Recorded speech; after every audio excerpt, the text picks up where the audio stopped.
Welcome to Seize Desist. I'm Paul Yetzi, Head of Sales and Partnerships at Asset Reality. Before we jump into the conversation, we want to share some exciting news with you. Asset Reality has recently partnered with Taxbit to offer a comprehensive end-to-end solution for tracking, auditing, and reporting on seized asset portfolios throughout the forfeiture lifecycle. By combining our specialist capabilities and purpose-built tools with Taxbit's powerful compliance platform, we can provide government and law enforcement agencies with more accurate and easily accessible reports and case documentation, ensuring they have the full suite of resources needed to effectively manage the virtual assets they have seized. If you want to learn more about this partnership, you can head over to our website at assetreality.com. Now, on to today's topic.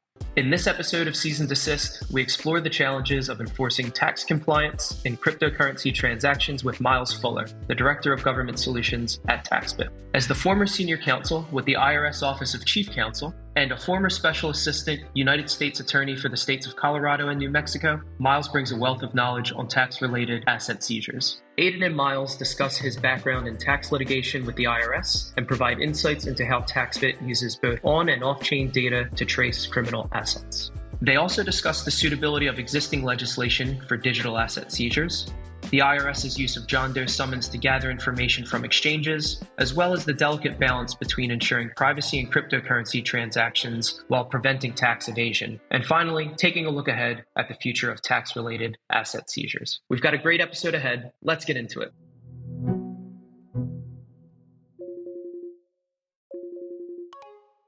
Miles Fuller, how are you, sir? Thank you so much for joining us on Seize and Desist. Hey, I'm good. Thanks for having me on. I'm excited to do this. The main mission behind this podcast is really to understand the asset recovery and seized assets sector, everything from civil enforcement right up until national security and asset seizures and the entire ecosystem. And one thing that keeps coming and is very close to my own heart as a former criminal tax inspector is the interplay. Some of the biggest cases in the world start off as tax cases. Some of the biggest seizures posted in the world have come from tax authorities. So it's wonderful to be able to have you and hear a bit about Taxbit and the role you guys play in the ecosystem. And I specifically want to dive in as well to understanding how this works, because I think a lot of people will not know how this ecosystem is being leveraged, the data opportunities around that. Because without these and without building cases, we're not going to have the enforcement activity that leads to the big asset seizures as well. So that's just to set a bit of the scene around why we're having this conversation in the first place. So hugely grateful to you for giving up your time to join us. Do you want to give us a bit about your background and how you got into this world and how you're now sitting talking to an Irishman about blockchain and about digital seizures? You didn't think this would all happen sort of 20, 30 years ago? Yeah, I totally did not think this would be happening about 20, 30 years ago. I did not think this would be happening 10 years ago. But yeah, a little bit about myself. So I came to Taxbit almost 3 years ago now. And I'll mention in a moment a little more Taxbit, what we kind of do.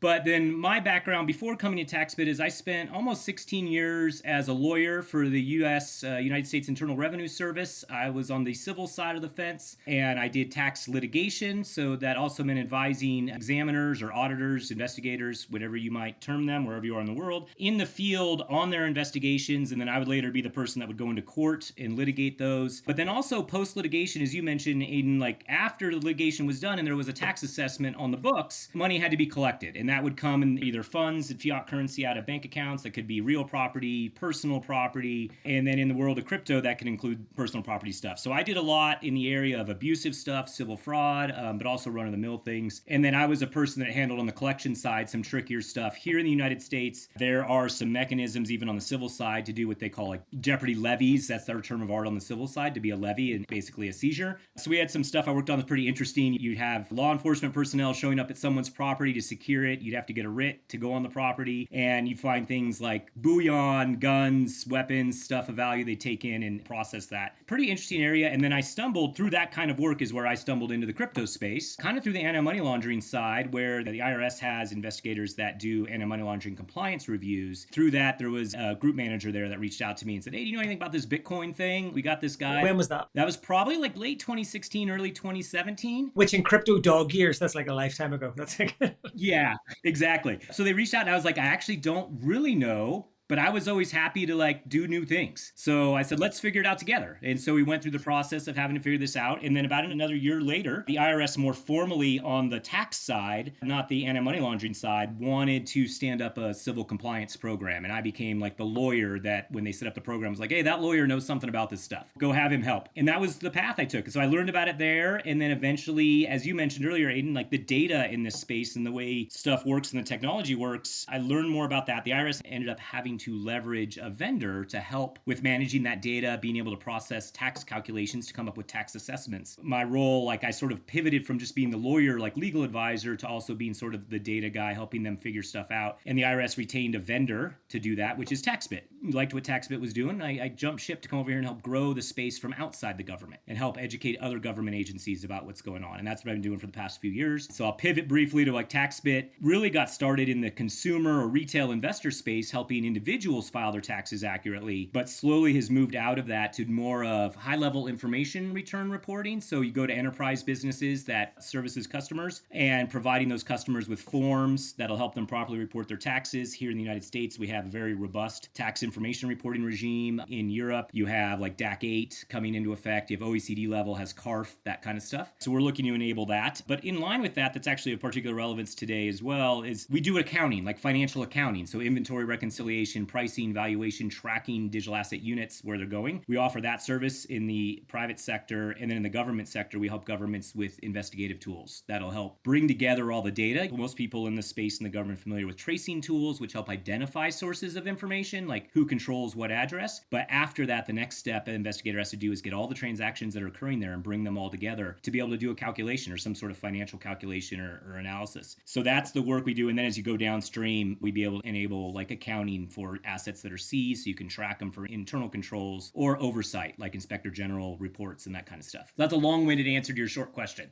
Yeah, there's a lot to unpack there. And I think this is the reason this show exists, is that there are so many topics that it is overwhelming when you think about the asset recovery space. Our mission we regularly talk about is to keep it simple and ask the questions that people would be afraid to raise their hand in a group, or they wouldn't ask at a conference, or they wouldn't ask in front of their boss or their peers. And I think particularly knowing that our audience members will predominantly be from either a law enforcement or financial investigation background and the people that are involved in the nuts and bolts of the seizures. Certainly what I always found interesting was the constant changing narrative in this ever-evolving space. As you summed up quite well, everyone knows the tracing tools. And what we're seeing now is there's lots of different players in this ecosystem in terms of sectors. And I think half of the battle is just like law enforcement understanding what data sets are available that can help you do your job, whether it's building a case, whether it's on the intelligence building side, whether it's on the this person ran a Ponzi scheme, they've disappeared, what other assets do they have? It's like the Walter White Breaking Bad. No, there's only so many car washes you can run a day to make the profits that you're making. And certainly as an ex-tax inspector, I was always looking at that business economics side to be saying, you're claiming you're not a cocaine dealer or an arms trafficker or involved in human slavery or some other heinous act, and you're claiming it's from legitimate income. And I imagine people thought that they could use crypto assets and abuse crypto assets to hide and say, oh, it's like someone saying, I'm a stockbroker. Well, there's ways of tracking through just how many trades did you do. Could you help us understand the ecosystem a little bit, just to sort of zoom out, thinking about sort of your former hat in the IRS and what you're now doing in the private sector, all of these roads leading to asset seizures, just to take us through a bit of a journey on what sort of data is out there. Is this a case of, I think of the analytic tools as dots on the map, and they're being able to say this transaction moved from here to here. But I'm really interested in what you said about aggregating all those transactions, because as an investigator, I want to know, what have they actually done? What wealth have they accumulated? What is the tax assessment going to be based on? How does that work in real terms? Like, what is the fundamental difference between something that the likes of yourselves do and, say, a Chainalysis, a TRM, an Elliptic, for example? Yeah,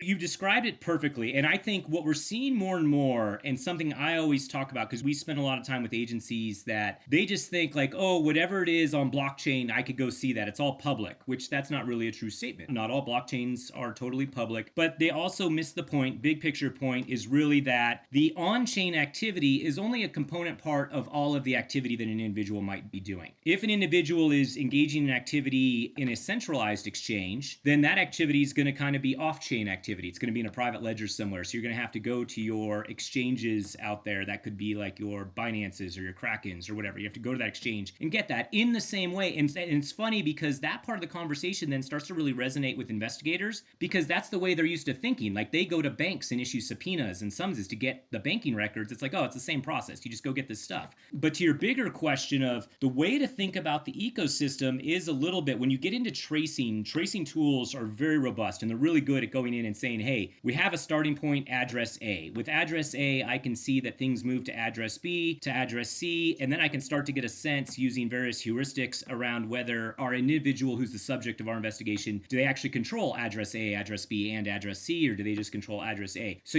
they can start to be really robust at building out. I think of them as like plot point, like you're thinking of a map, like network map. Yeah, like an I2 chart. Yeah, it's like, hey, now I can say like, okay, I know my subject controls these 15 addresses and I've made the connections. I have the evidence to support the connections to make the, what they call sort of the term of art, like an attribution, that my individual is the attributed owner of these addresses. But where that stuff kind of stops is each of those addresses may have 10, 100, or 1,000 transactions occurring at them. So you have to be able to take all of those transactions at all of these addresses and then layer into that possibly the off-chain activity at various centralized sources, which has its own grouping of addresses. And at some point we've seen some of these, I think the most I've seen in one case is 20 million transactions over like a transactions occurring over a multi-year period across multiple sources. And you really, as an investigator, that's an overwhelming, that's a pretty big spreadsheet.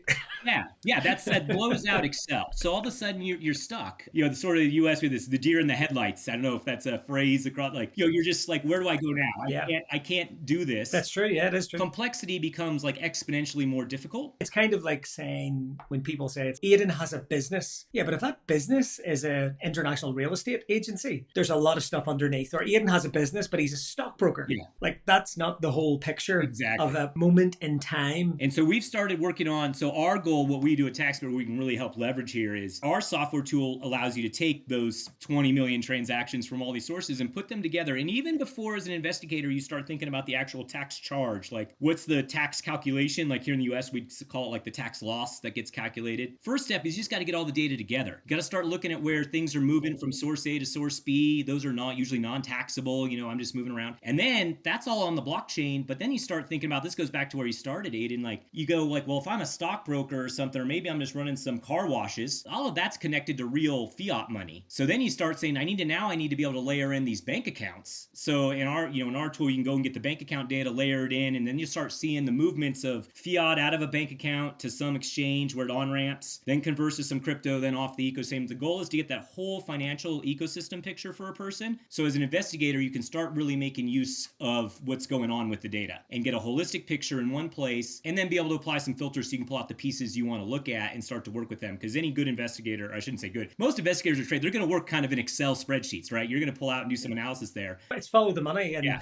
the problem I've always had with follow the money in crypto is that you can just become click happy. Mm-hmm. And it's kind of like, what is the purpose of the investigation? Is it evidential collection? Is it asset seizure? Is it deterrent? Like, what is it? And with crypto, as you said, you can be doing a great job staying busy and you're on transaction 19,999,000, but you haven't got a criminal yet. You haven't got a charge yet. Admittedly, I didn't know the depths of this. And when I think about then with my old investigator hat on, surely outside of tax, and for the avoidance of doubt, we're not promoting you guys. You don't promote us in the sense of, this will sound like I'm blowing smoke, but surely then that goes above, and I have no financial interest in tax, but I'll make that declaration. Surely that goes above then just building a tax case, because as a financial investigator, I want to build up a picture of just the wealth that my suspect has, or the wealth that my suspect has accumulated from a money laundering charge point of view. Are you seeing uses of your tool in just building that financial picture? To just, before, let's say they've never put in a tax return, so you automatically know there's a tax charge, but just in a good old-fashioned criminal investigation, I want to know if he's a car wash owner or he's a cartel boss. I'm getting the impression from you that actually by aggregating all of that data, you get a pretty good guess as to how bona fide their version of events are versus what the on and off chain data is showing you. Is that a fair assessment? Yeah, it totally is. That's really what we've been moving to expand past. And in that regard, it's more of the tool function as this like economic picture tool, data assembly tool of putting all this stuff together, organizing the data in a meaningful way for the investigator. And then you still think the tax calculation, sort of tax reports they're there, but they're like a feature of the tool. So if you're doing something that's a tax charge, hey, you can spin up the tax piece as a report to pull out and see what the tax angle is if you need to figure out that part of the charge. But you can also more generally do the follow the money much easier. You can get all the data together, all the stuff, and then that allows you, and I think probably what your experience, Aidan, is, like you said, you probably spend countless hours. You're on transaction 19 million, whatever. The goal of our tool is to help you get to transaction 19 million or whatever in a third of the time that you would have already had to do it. So you can now spend more time on the investigative analytical thinking and less time on the data management piece that you do when you're just in Excel trying to manipulate data and assemble it. That's really an administrative task. That takes up a lot of time. It's like finding the weapon. Yeah.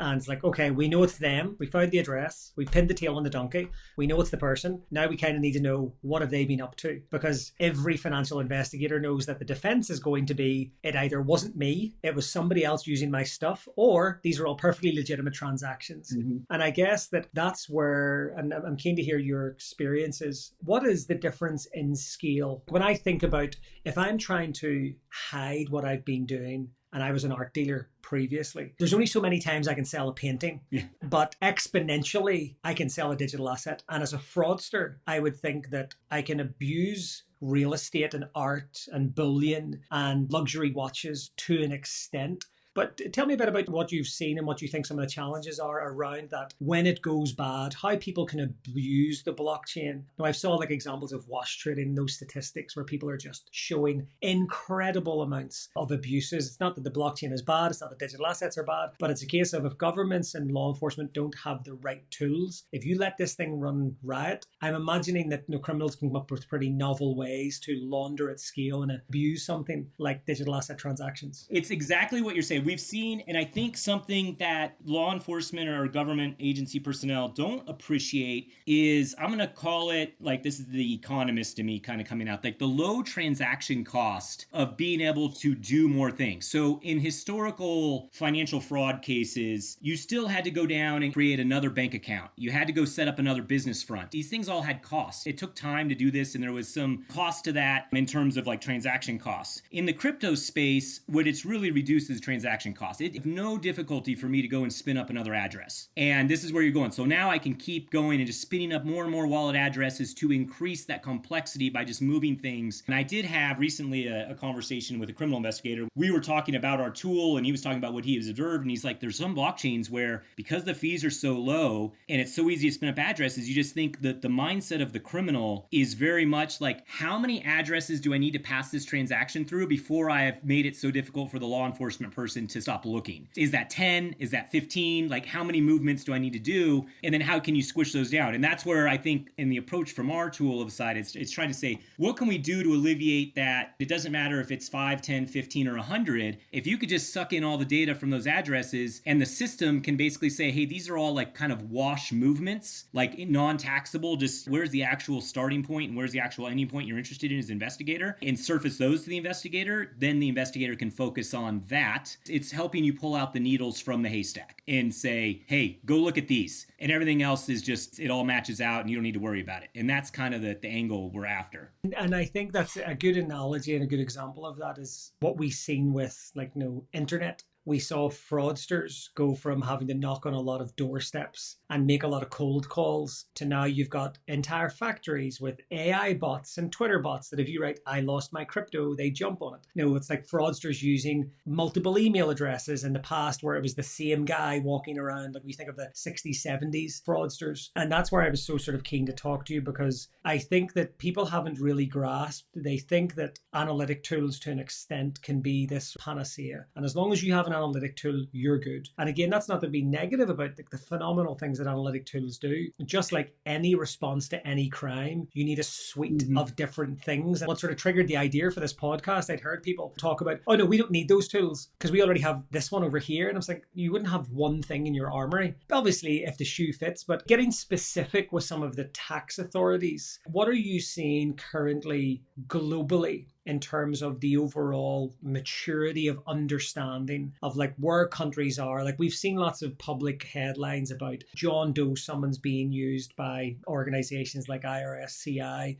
Are you seeing examples of that across Europe? Is this very much a US dominated thing? Or are you seeing with partners, to the extent that you can talk about, are you seeing lots more grasping of the knowledge? Is this being pushed down by the OECD and others? What's your personal take, if I can ask you that, on where the different tax authorities are globally in terms of tax enforcement involving digital assets? No, I think they're all like, I talk about them as like they're all on their own journeys. So as the vendor in the space, you try to kind of meet them where they are and talk about them. I do think, as you point out, there is clearly a general level of like in their armory, so to speak, of every agency we talk about, their starting point is always, their entry point for all this is always very, law enforcement side before the civil side. It's like go after the worst stuff first. Yeah, going after the worst stuff. And for that, then they're very familiar, every conversation, very familiar with tracing tools. I think some of them is exactly, it's opening up their aperture, educating them a little bit about like, well, once you kind of move past the tracing tools, you want to move this out of law enforcement, just like the criminal stuff, and you move into the civil, there's this data that you can use, and the data's there. Because that's the blockers that various agencies have. Like here in the United States, they've come a long way in understanding that, no, it's feasible to get a lot of this data from both on-chain and centralized sources and bring it together and do like meaningful tax enforcement, either civilly or criminally, to do it. But in other countries, I think there's still a little bit. Now, I think part of the reason for the US having a little bit ahead is US's tax information reporting regime, or what they've been able to use their John Doe Summons type tools. That's a tool they have here that they have the authority to do that kind of stuff. For some of the non-US folks who won't understand what that is, can you tell us that? And also, can you confirm, is that a new crypto thing or has that been used in the past? It's been used in the past for years. Actually, one of the classic, I'll tell the audience what the John Doe Summons, what that means.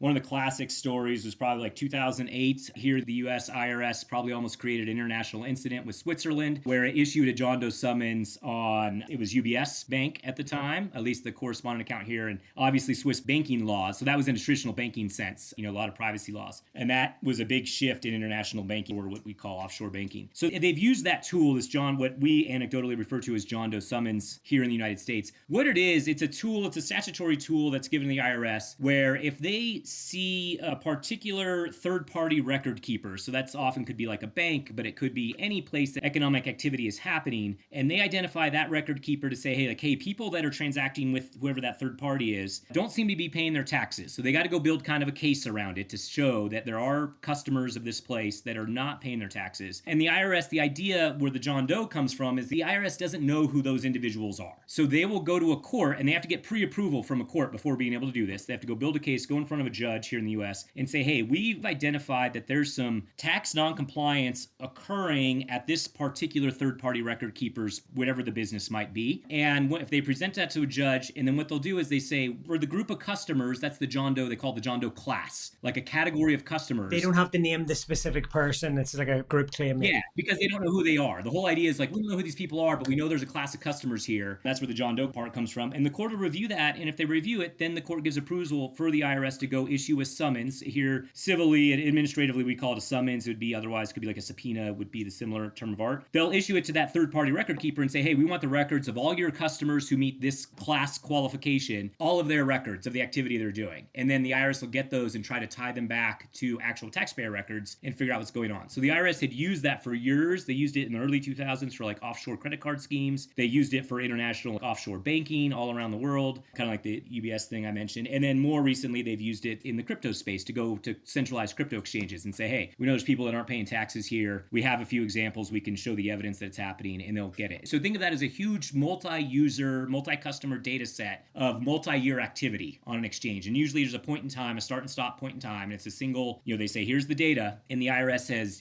gets the data and starts trying to go back and see who in the data set is compliant or not compliant. And it's that matching exercise at scale, because you basically have John Adams, one high street, has this account. But again, I think where a lot of people don't see the scale of blockchain transactions is that one person could have 10,000 transactions. And then I'm imagining that's where your software comes in to sort of plug the gap and say, that person should have declared $500,000 in profit, but actually on their tax return it's zero or it's $10,000. And then all of a sudden it's like, ping, you have a candidate for a tax investigation. Yeah, and that's exactly what they're doing. They're taking this data, they have the data sets only for that one centralized exchange, so it's a limited picture. And then they'll kind of they'll just look at people file the tax return that had crypto on it. That's a low-hanging fruit, right? To be like, oh, yes, it's a slam dunk. This guy's got this and he didn't even report anything. But they'll use that to triage as like lead generation. And some of those leads probably go to the criminal side, some of them go to the civil side, and then they'll open up investigations. And then as they open investigations, then they will start backfilling the other sources of data. They'll use those tools we're talking about, whether it's tracing, to start identifying other sources of data where this person's doing activity. And then you just keep layering in the transactions to build out that full economic picture. And when the dust settles, you can be like, boop, hit the button and it says, oh, here's what their tax calculation is. Or you might get used for a criminal investigation for something else. So that, again, the seized asset practitioner in me with rose-tinted glasses sees that, as a phenomenal technology solution that allows me as an investigator to identify cases of non-compliance, cases that are going to be enforcement related. It also, I imagine, will help me identify potential asset holdings as part of my overall investigation that I wasn't aware of previously. Mm-hmm. So how do you then balance that? And again, not the views of Taxbit, the view of Miles. How do you think about, because I can imagine, as a similar background to myself, having worked for a tax authority, it's not the most loved job in the world. It's a bit of a dinner party killer. I always find in the back of a cab, it's a real, what do you do? Tax investigator.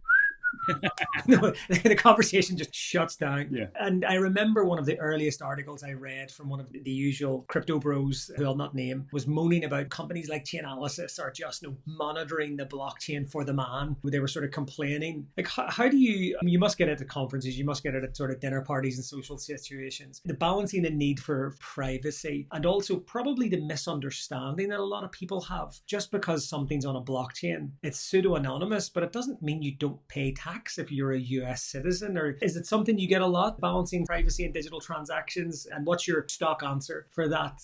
Yeah, it's a tough one because that's a very touchy, here in the United States, the privacy thing's like a very touchy subject. People speak out, and it's a hard question because I think I break it out, and this is the lawyer in me coming out. So I can kind of come out and say, like, when you have that conversation with people, I try to approach it in a way that, one, I keep my personal right or wrong views of what I think to the side for the moment, but you got to talk to people and say, like, look, there's two ways to think about this. There is, what is the law as it is today? So like here in the United States, we're a common law jurisdiction. We have a constitution. Like, what is the jurisprudence or the precedent that exists around privacy rights and what the government is able to do? That's like the first step of the analysis. Like, what's the lay of the land? And how does that analysis apply to blockchain and that stuff? But then there's a second question, which is, well, if we don't like how that analysis applies to blockchain, there's like a policy side, which is like, well, if you don't like how that analysis might apply to blockchain, then that becomes a policy question, not an application of the law to the facts question. And you got to take the policy question up to Congress or whoever, or you're in the UK, up to Parliament. You got to make changes to get what you want out of this. But when people say like, oh, well, you shouldn't be accessing it, and it's like, well, but for years, if the IRS were to conduct a financial investigation, they would go and access your bank records. Of course, to do that, they have to issue a summons, unless you turn, someone could turn them over voluntarily. But if you don't, the IRS then would issue a summons to your bank, and then they get the records. And there's precedent here talking about whether or not that's a violation of privacy and what all the rules are the IRS has to follow. So it's like you just apply that same approach to blockchain. Now, there is no bank when you're doing on-chain blockchain. There's no bank that you go to do it. I do think that I highlight to people where I sympathize with people that are a little more on the privacy oriented, and I agree with them on is the ability of like, I could go to a bank and they could go get my bank records for a certain set window of time, and then that's done. Like, the visibility's gone, and then I could even move banks and then they wouldn't know. There's no like continuing capability of a governmental agency to like look at what I'm doing, like peek under the hood. Whereas when you're dealing with on-chain, there is. Like, once they know my address, it's forever they know my address. And that's a true point and is cause for concern in the privacy community. But the flip side of that is that's a feature of this technology was sort of the pseudo-anonymous. People think it is pseudo-anonymous. Technologists call it pseudo-cryptographer. It's pseudo-anonymous, not anonymous. And I laugh because I kind of get like, well, Aidan, if I sent you like 5 Bitcoin, you from now until the end of time would always be able to go back to my address that I sent it from and see what Miles is up to. And you're a savvy investigator. You can figure out what I'm doing with stuff. Now, of course, that's at a personal level, not a government oversight level, but that's the way it works. And so there are conversations, but I do think they end up falling on the policy side. Like, what's the right answer? Should there be limitations? But it's an intentional only public blockchain. That's the transparency we're relying on. I don't know where I come out on it. I do try to be cognizant, even like you go back to the Bitcoin white paper, this exact issue is raised in the white paper, where the authors of the white paper point out like, hey, if you're going to do this, whoever you interact with is always going to know who you are, know your attribution based on where you sent or received Bitcoin units at. So maybe a good protocol is to always spin up a new address for the next received transaction so that people can't track you. Of course, Chainalysis will help solve that problem by putting things together if you co-spend. But it's got to be figured out. It's a little bit unclear of where it's going to go. But I would never hamper, because I think it's back to a point you said, I would never fault the government for trying to suss out tax noncompliance. Why would they not be able to use all the tools available to them within the binds of the law in the same way that you as an individual would be always to go look up your friend? Like, why couldn't they just look up somebody? Like, why do we want to tie the hand behind the back of the government? And so unless the law changes, which is more that policy level where you get Congress that'll come in and say like, hey, you can't do this, but why fault them for using the tools they have? And at the end of the day, even if you're a very privacy oriented person, tax compliance, like that's not an excuse to not be tax compliant. It's a conversation that we could have for hours. Yeah. And it's useful for people to draw the comparisons. I mean, it's kind of the cost of doing business. It's like saying, I want to use the internet to share photographs with my family in Australia for them to see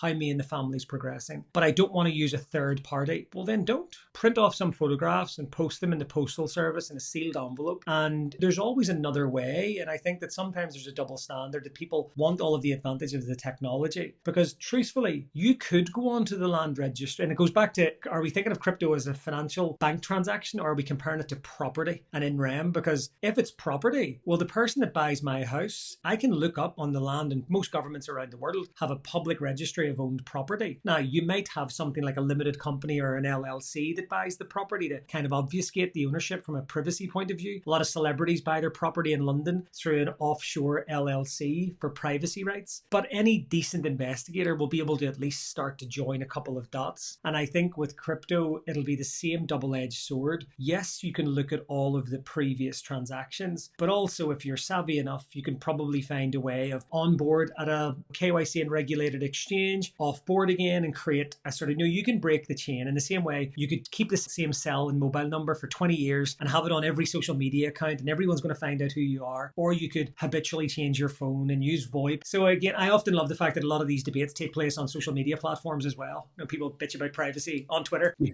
There's an irony to that. But look, I agree with you. I think that the cost of doing business and having a balanced civil society is that unless you are a canned peaches bunker in the back garden, off the grid type, you can't really complain about governments tackling non-compliance, but then complain about taxes being too high. And I often see that there's those slightly conflicting arguments of people that they want it every which way. But similar to your background and my background, I've been involved in investigations of child exploitation. I've been involved in counterterrorism investigations, WMD related financing. When you see what's possible with this technology, if you let it run unchecked, and those small percentages that will abuse it, it will have a potentially catastrophic effect. So I think that we talk about it regularly on the show. I hate to quote Gary Gensler, but all this technology has to have seatbelts and airbags. And I think you'll probably be at the forefront of a lot of those arguments because tax is such an emotive subject. To switch gears a bit to asset seizures then, from what you've seen with the different governments being on their own journeys, as you said, do you think we're in a position right now that actually the legislation is pretty fine? Governments are in a position to do digital asset seizures? Or are you predicting that there's going to have to be big changes in policy and legislation and regulation? If you were just to future gaze for a bit, what do you think that digital asset enforcement, do you think people are going to pay their outstanding tax bills with crypto in years to come? What do you think 2030 is going to look like for asset seizures involving tax cases? Yeah, so if we pick apart a little bit of what you have, I think there could be a time in a future state where before we get into actual seizures, and if I put seizures in like forcible taking of property to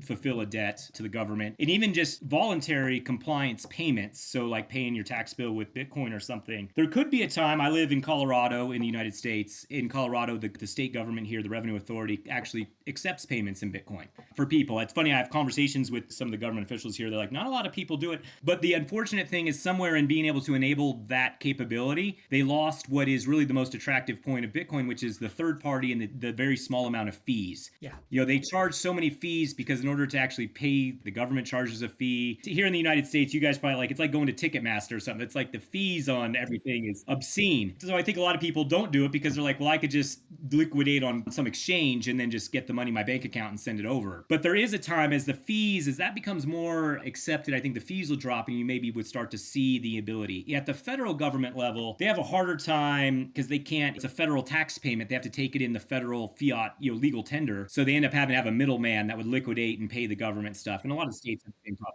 Is that actually in forgive me my ignorance, is that in the Constitution? Is that enshrined in law that it has to be paid in fiat? Or yeah, the tax debts will be paid in the legal tender. That's, I can't, I'd have to, you're making me think as a lawyer of if it's a constitutional based thing or just a federal statute based thing. Either which way, it's got to be done that way. I mean, yeah. So, and definitionally, I'm sure it is like in the UK, like pound sterling is, the legal tender there. So here, like the reserve notes and stuff, the federal government. Yeah, I couldn't turn up with US dollars. They would say, go to a bank. Get it changed into pounds. Yeah, exactly. They go exchange it and you do it. So it's the same concept for crypto. So that's like voluntary payments. But I do see there is a path to at some point where that enables people who are operating, particularly even if you think of the whole array of digital assets. So beyond Bitcoin, like stable coins and stuff, where it's like, oh, you just pay in a stable coin because I'm holding all this, USDC or something in my wallet and I just pay my tax bill out of it. So that's an option. Now, when you think to enforced tax collection, like involuntary tax collection. So this is the side. I mean, we already are seeing that. Certainly on the criminal side here in the United States in governments, I think that's their first step. Like you said, they're always going after the baddest people first, but then they have run into over time, as you guys are aware, like logistical hurdles. There's just logistical hurdles and new policies to put in place. A lot of the agencies would have, even in the IRS, they have policies in place very good for handling real property seizures, personal property seizures, sometimes pretty complex and pretty exotic pieces of personal property for seizure purposes, but the policies are there and so they can follow them. Digital assets, at least, it's a new type of technology, so it requires a new set of policies. Also, the low transaction costs become, or the ease of how things can move creates an internal controls problem that goes up. They get worried about someone's going to sneak off with a little bit of Bitcoin as it comes in the door, someone internally, like an internal threat. But then they need the infrastructure. So that's like the wallet infrastructure, like how, the government's got to be like, well, I need a Bitcoin wallet to get this Bitcoin in from this person. And so that's, I think on the criminal side, we're starting to see that solve. On the civil side, my experience, even civilly with the IRS, was they just wouldn't take it. They would do is they would identify units held on like a centralized exchange. And this is where the investigative part is helpful because as you mentioned, like as you're building out this whole economic picture, once the investigation's done, you get something on the books and there's some money owed, you kind of know where the sources are that you can go like, hey, this guy's got stuff on this exchange or that exchange. So the civil side of the IRS, they use administrative levies. They would just kind of like almost very similar conceptually to wage garnishment. They would just issue a thing to the exchange and say, hey, this person's whatever they got in their account, liquidate it to fiat currency, pay me the fiat currency. And they don't, because they don't have the infrastructure in the government on the civil side to take the units. Now the exchanges are pushing back and being like, well, that causes my internal people to have to take steps to liquidate this and cut a check and a wire transfer of funds to the US government. So they're pushing back saying, no, government, we want to just transfer you. Like again, low transaction costs. If I know that Miles has 5 Bitcoin in his account here and like 10 ETH, I can just, withdraw those or send those out of his account to the government's address somewhere for Miles in response to this levy order that's been given and be done with it. And I only have to do that. I don't have to liquidate and send fiat and all this stuff. And so getting the civil side as being the second entrance from the government into the space up and running with what the tools are. But that's also then, it's the big scale. Yeah. Because like all governments around the world, yeah. Criminal teams usually have the budget. They're a bit more cutting edge. They have more technology. They can move a bit quicker. They have a bit more bandwidth. Yep. But then you have to take that and go, how do we roll that out to 20,000 collectors, yep. for example? And this is why Asset Reality exists, is trying to solve that exact problem you've mentioned, to be in a position where someone can just deploy infrastructure really quickly. So that in a perfect world, if someone says, hey, we've got 5 Bitcoin belonging to this person, or someone has a deceased estate and the government needs its own wallet, the idea is they shouldn't have to build their own mini infrastructure with a hardware wallet. And I think that's where those two things sort of pair together. And I think everyone's watching the US going, let's see how the US does this, because you very rarely will get in trouble if you implement something that's been successfully done in the US. So I think the world is kind of waiting to see a lot of what you guys are doing first. Yeah. And I think and what's good, and you mentioned like the hardware wallet versus even a software wallet. These are points where pose new like learning opportunities. Because so the government here, even, when I've worked on it, I mentioned earlier about like what the IRS would call like a jeopardy levy. So there's a sense of urgency to get the property before the person person absconds with it outside the United States or something, and elements of personal property that are often more, they're movable. This is intangible property. Digital assets are intangible, so the ability. And so, but even with personal property, you don't ever have to worry about like, oh, when I show up at whatever location and take this personal property, maybe it's weapons, it's gold bullion or whatever, I don't have to worry about by the time I get back to the office that somehow my subject has taken that property out from under my nose, because I have the property, it's physical. With crypto, the concern with the wallet stuff is getting it off of the taxpayer's address onto a government address, because there are stories where it's like, oh yeah, we seized this guy's hardware wallet. He's given us the pass key to access the wallet so I can see the private keys to then be able to manipulate the digital asset. But by the time we made it from the location where we seized the wallet back to the office, he's regenerated from the seed phrase the key and he's moved the units. So then the units are gone. And then you got to go back and do the whole thing again. And then he probably gets in more trouble. But that's a risk, and not a risk that I think at first government saw coming. And now they're realizing like, we need to show up Johnny on the spot at the moment of seizure, and we need to move the assets before, while this guy's like busy being talked to, get the assets so they can't have that risk of loss. And whether it's the subject themselves, or there was a story here and he's like the brother of the subject who also had the seed for like, the Harmon case, I think it was the Harmon brothers. Yeah, that's a key element. That's a new risk that they never had in normal like seizure. Yeah, that's not going to sit in a policy guidance. Officers aren't being trained on that being a risk. It's the example we often give is that it's kind of like seizing the key to a safety deposit box. Yeah. And celebrating because you've got the key. Yeah. But nobody's watching the safety deposit box. Yeah. And there could be multiple copies. Yeah. And all the while you're high-fiving the seizure. And then it's like, hey, we'll go back and get it now. And it's like, it's not there. Yeah. Now, of course, on the other side, you have this inherent tracing functionality and you've all of this wonderful data collected by the blockchain. But the black hole that still exists is that, like any fraud case, if they're truly organized, they can really put assets beyond reach. In the same way, if someone steals a painting, liquidates the painting and puts the cash under the bed, or travels in a duffel bag the rest of their lives, you're trying to hit a moving target. And I don't think that a lot of people have realized that with crypto, it's also entirely possible. If I was disciplined enough as a fraudster to just take that money that the police think they've seized, but they didn't get it, or the tax authority didn't get it, and I put it on a hardware wallet, or I have a seed phrase somewhere, and I tattoo that as a QR code in my arm, unless you actually get me, you're never getting those assets. But then on the other side, it's back to our canned peaches off the grid. It's like criminals still have to come up for air. Criminals still want to spend money. Criminals still want to on-ramp. Yeah. Is it the Goodfellas movie? You know, someone always buys a fur coat and a pink Cadillac. So this is the sort of constant rat race we're always going to be in, with phenomenal data opportunities. But to maybe ask you a couple of final questions then, thinking about the magic wand question or the prediction with someone with your varied career, we have this pseudo-anonymous, highly traceable asset category.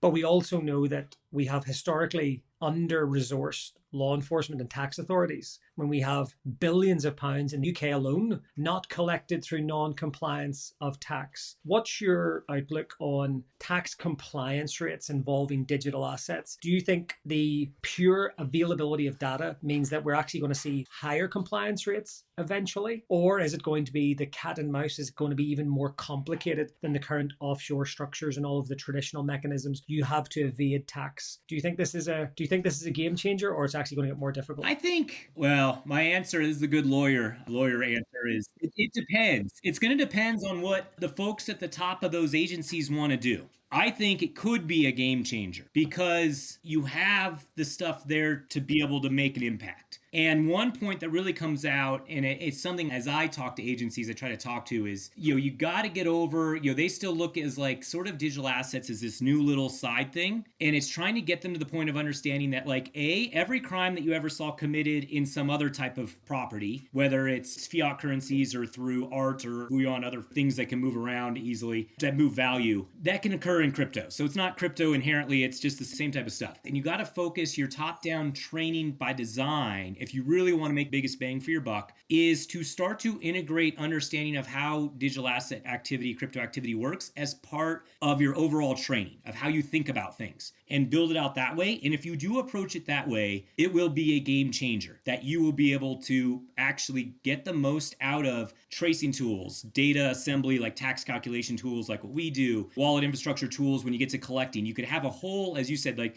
your panacea of tools that you could use and put them into place and really do an impact to curtail the negative activity to the extent you could always curtail. There's always going to be some bad things that happen. There's really an opportunity there. But if the decision makers just keep deciding like, oh, digital assets, it's kind of this fringe thing, there's going to be a missed opportunity in my mind It's just going to stay out there and they won't resource it the right way. I'm waiting to see here in the United States, and you guys have in Europe, you're going to have CARF coming in. Here in the United States, we have information reporting. They just finalized some regulations. The question is, okay, great. They have these rules. They're going to get all this data in. What are they going to do with it? How are they going to make the most use out of it to do stuff? And we'll see what happens, like what they do. And that's a conversation that I have that was trying to push, like, there's really an opportunity here. It could be a game changer. It's all data. It's all out there. You can work with the data in a meaningful way and help connect up stuff. And we'll see what happens. I think that's a perfect summary for us to end on, because we've often talked about the fact that things that were previous big data problems, like policing the internet, stopping business email compromise, stopping scams of any description, it was almost impossible because you had this living, breathing ecosystem that was impossible to police, bar the on and off ramps. I'm with you in the sense of I'm optimistic because fundamentally the monetization opportunities for a government means that the business economics make sense to invest in enforcement, because if you find it, you can probably retrieve it. And the cost of retrieval is not the same as going after a yacht, or not the same as foreclosing on a property.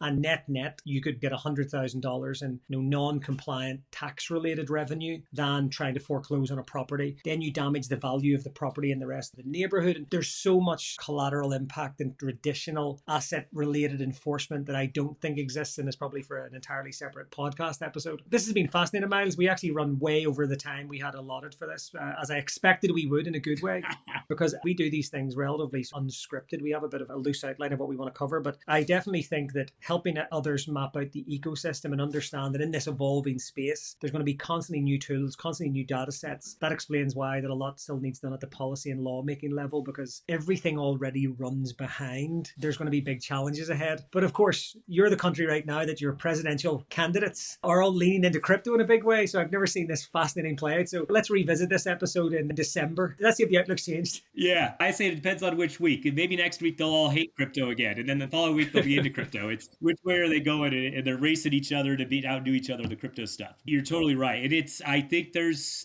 tools there that can make a big impact if they want to. And then by using that to make a big impact would be apply the pressure to surface those deeper policy issues up to actual government to say, hey, we got to secure this or change the law a little bit. But there's an opportunity there. And those are the conversations worth having with governments about this stuff. We'll book in for part 2 in the new year, but keep up the good work. Good to speak to you as always, buddy. And thanks very much for your time and joining us today. Yeah, of course. Super happy to be on. Always good to talk to you, Aidan. Glad to come back sometime after the election and chat a little more about it. Cheers. Thanks so much, Miles. Thank you to Miles for sharing his wisdom with us today. If you've enjoyed today's conversation, like and subscribe to the Seize Desist podcast on your preferred platform. Leave a comment and any suggestions for future guests you'd like to hear from in future episodes. Next time, we'll be exploring the world of stablecoins with Joanna Summers, our SVP of Client Relations, and Aaron Plant, our new head of Special Operations. Together, they'll break down what stablecoins actually are, their legitimate use cases, and why they've become the go-to tool for international criminals. You won't want to miss it. Seize and Desist is brought to you by Asset Reality. Thank you for listening. Our podcasts are for informational purposes only. They are not intended to provide legal, tax, financial, and/or investment advice. Listeners must consult their own advisors before making any decisions on the topics being discussed.